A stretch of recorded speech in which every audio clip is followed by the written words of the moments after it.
going on? It's Gary from FitnessFirstNutrition.com, back with another video. Please like, comment, share, and subscribe. On this video, we have a really... What's going on? It's Gary from FitnessFirstNutrition.com, back with another video. Please like, comment, share, and subscribe.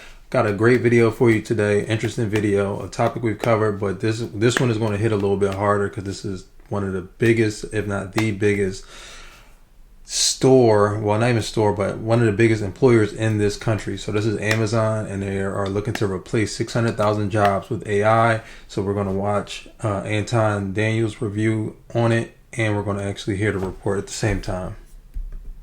Amazon is saying they're going to be replacing what could have been 600 jobs.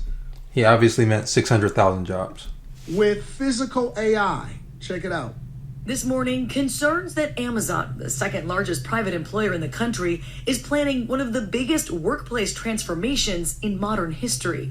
In a fulfillment center, the Cardinal robot will pack packages into carts. The New York Times, citing leaked documents, reports Amazon expects sales to double by 2033, growth that would normally require 600,000 more workers. But the company is reportedly looking to fill those jobs with robots and automate 75% of its operations. We could do this with our robot. We could do this with our technology.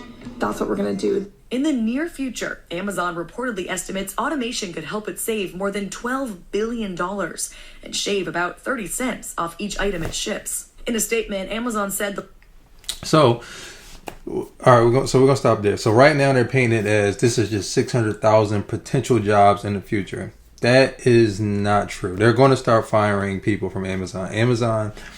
I worked at Amazon. I didn't work for Amazon, but I did work with Amazon because Amazon has a way of getting around, trying to have unions by having other companies come in there and actually run the delivery fulfillment.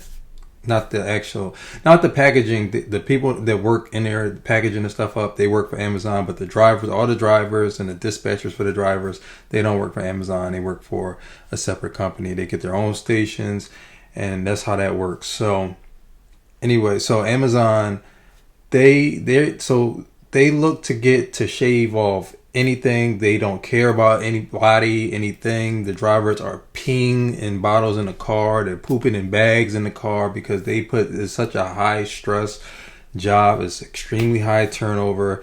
They would love if all of their employees were robots because all they care about at Amazon is efficiency. They don't care about anything or anybody. No, all they care about is what Jeff wants. Jeff wants efficiency. Jeff is going to get efficiency, and it doesn't get more efficient than a robot. So again, they're painting this as it's going to be 600,000 potential jobs that are not going to happen due to the doubling of the purchases from Amazon. But really, this is going to end up being replacing those 600,000 jobs, and then they're going to have job cuts, and then they're going to have robots do the jobs that the people were doing. But let's get back into the video. the leaked documents reflect the perspective of just one team and don't represent our overall hiring strategy, adding that the company is actively hiring and plans to fill 250,000 positions for the holiday season. Looking for an easier way to get that LLC next Only for the holiday season. Say hello to Taylor in Brands. 2025. They won't need seasonal hires. One of the things that we've been proud of Only seasonal, baby. It's only seasonal. over our 10-year history is the ability to develop robots that work well along. You said Amazon has been planning this since 2023?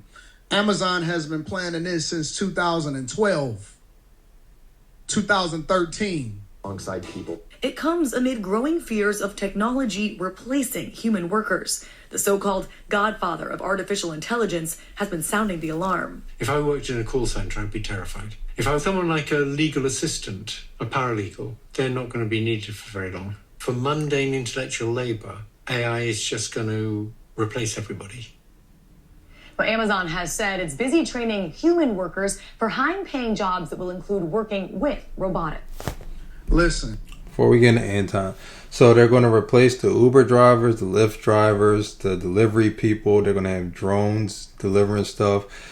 Then they're going to have Amazon robots working in the warehouse. They're already working on the road truck drivers, driverless trucks, which is going to be done by remote essentially. They don't need an actual driver, physical driver in the car. The truck will drive itself.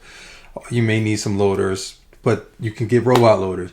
The end of the human job is coming, and it's coming quick. If you are not a repair tech, if you are not into AI to learn more about how to work with the software, to reprogram the software, prompt engineering, if you have not integrated that into your skill set, then you will be replaced. Let me tell you, you will be replaced. I cannot stress this enough. We went through this over in the Patreon. Shout out to the bag chasers. Shout out to the Patreon members. We deep dove into it because companies don't have an obligation to the people. And that's one of the things that people need to understand. Amazon and any other company's obligation is not to the citizens. Poor people think like that. Oh, they owe us. Oh, it is their responsibility to take care of us. Millionaires, billionaires, we're going to tax them, whatever, so on and so forth. It's always going to be another state. It's always going to be another opportunity. They can always move their headquarters before they look at you and say, hey, you're supposed to be getting a slice of the pie. Their responsibility is to the people that are invested in a company. So if you do not have stocks, which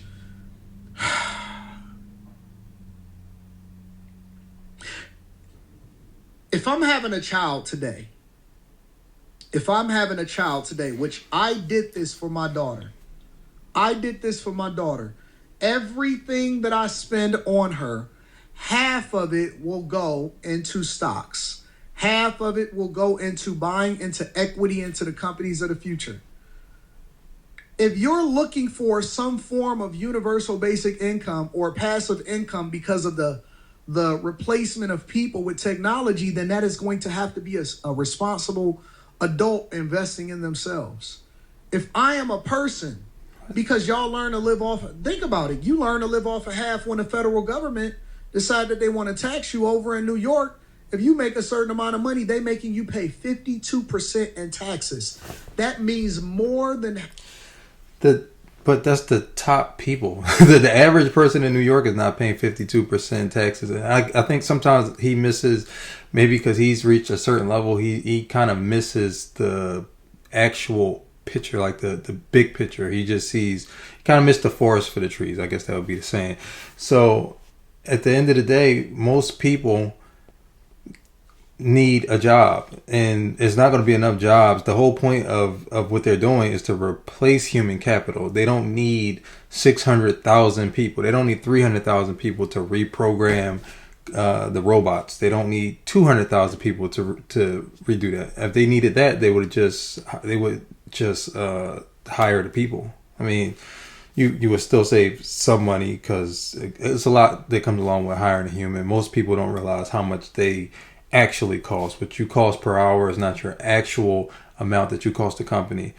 But it's going to be a limited amount of spots. You don't need that many people to be techs. Like it will be new positions to open, and if you do learn these things, AI prompting and how to fix things, become a technician, electrician, plumber, things of this, you will have a job. But not 600,000 of them, and that's just this company alone. That's not counting all the people who have lost their jobs already and all the incoming job losses. As the man said, the call centers, you won't need people in the call centers. You won't need people you actually may not need people to pick up trash at some point. Like all of this stuff can be replaced, and you got to kind of catch this stuff early, because once the ball gets rolled, they roll it out, they roll little nuggets out, and then before you know it, things have snowballed out of control, and it's a huge thing, and it's just mass unemployment. So you will have to have some type of universal basic income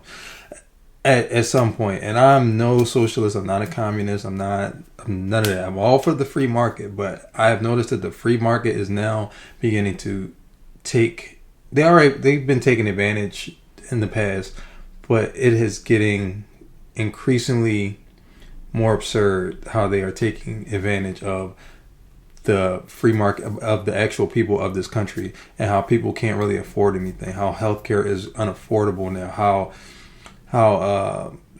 college is unaffordable for a lot of people. And as this goes on more and more, actually just watching something on not ancient, but like Germany in the 1500s. They had something called the Peasant War, and it was people who were disenfranchised in the country of Germany. It was well before Hitler, and then they rose up, and then they ended up losing. But they started killing the aristocrats and the rich people, the politicians of Germany at the time. And it kind of mimics what's going on now, because we're being disenfranchised, and it's going to be more and more. It's just going to get worse and worse, and you will have to give people something. You can't just let people starve. People have to be able to buy stuff. It can't just be the haves and have-nots. And is that it used to be a middle barrier, a big middle barrier. It used to be a little bit of haves, and then a little bit of have-nots, and then the middle class. And now you have more of you have the middle class dissipating. You have more people going over here, and then some more people are being well off, but more people are going to poverty than before as the middle class disappears. In this country, they always said was raised on the middle class, and that's disappearing. Half of your income is supposed to go to taxes. If I'm you, I'm paying myself, and I'm trying to figure out how I can invest and be able to get residual income as a result of being an investor in these companies, and that is the only way that you're going to be able to survive. Your income is going to have to be supplemented by people and companies that are the future of technology, and if you are not a shareholder, then you are going to stop complaining. You're going to have to stop complaining about the fact that you ain't got this or you ain't got that and you ain't got that and so on and so forth. Listen, we all need to be striving to make more money, but it's not just about what you make money doing.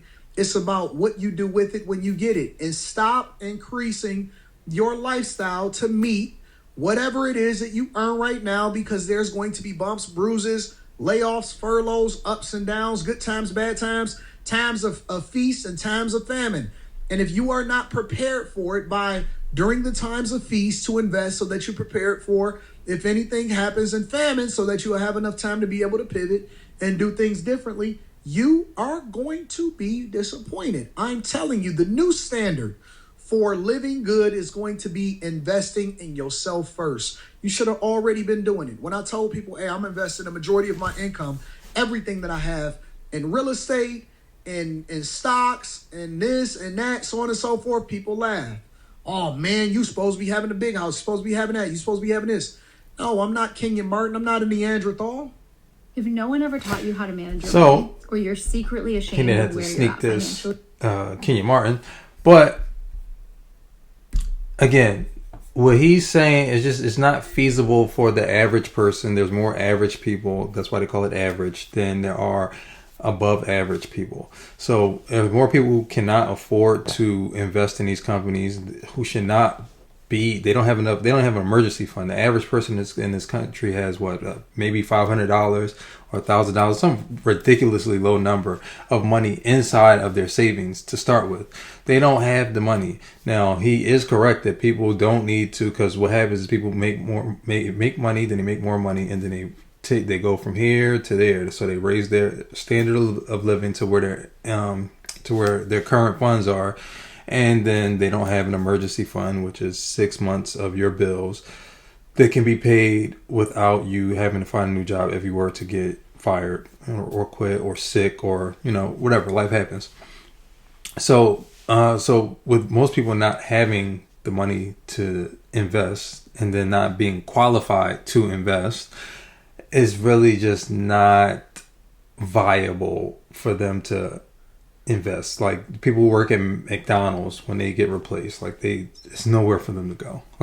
they don't have enough money. You'll have some people who have educated themselves enough, but we aren't taught these things in middle school. Like we're not raised to do these things. So the average person is not going to do it. Some people are. So you don't have to be raised to do it if you're the outlier, but most people are not outliers, or it wouldn't be called an outlier. So I'm not a Neanderthal.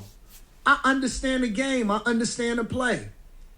I'm putting my daughter in a position to where she don't have to suffer through the same BS that some of these people that are complaining on the internet is going through.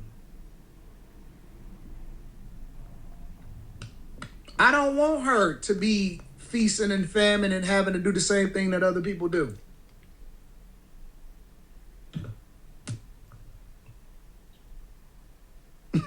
Don't worry about it, Quentin. Don't worry about it, Quentin. I'm not a Neanderthal.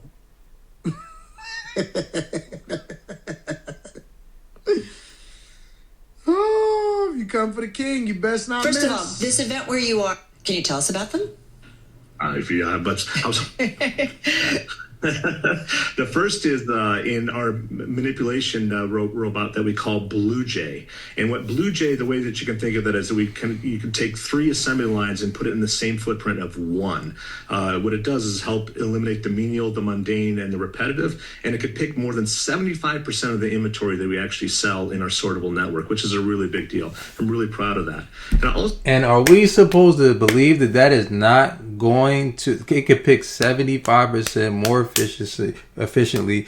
You don't have to pay it per hour. You just buy it. You maintenance it from time to time, and you don't have to provide health insurance for it, which is expensive. You don't have to provide paid days off. You don't have to provide any. You don't have to pay Social Security taxes on it. You actually going to probably write it off. You can't write your employees off, but this is inventory. These are things that you're buying for your business, so you can end up writing those things off. So now instead of paying more money to have this thing, you're actually, which you have to pay more money to have the people in there, you're paying less money or able to write that off as a loss, which keep you from having to pay as much taxes. So, if anybody who thinks that this is just going to replace the 600,000 jobs in the future is out of their mind. This is for sure going to replace the actual people that are in there. They're going to roll it out. They're going to bring them in there. Then there's going to be some layoffs, more layoffs, and then there will be a robotic future with limited people. They'll always have somebody in Amazon, but there'll be extremely limited people, and there'll be a lot of people on the unemployment line. People are already struggling to find jobs. People are saying it's taking 6 to 12 months right now. This is before Uber and DoorDash and all the ones we talked about, Waymo, and all before the truck drivers lose their jobs to AI trucking. So before all of that, so it's coming. I personally think the government needs to step in. And it really pains me to say that, but I mean, they're gonna have to step in. This is getting out of control. And just let me know what you think in the comments. Again, I'm Gary from FitnessFirstNutrition.com, and I'll see you in the next video.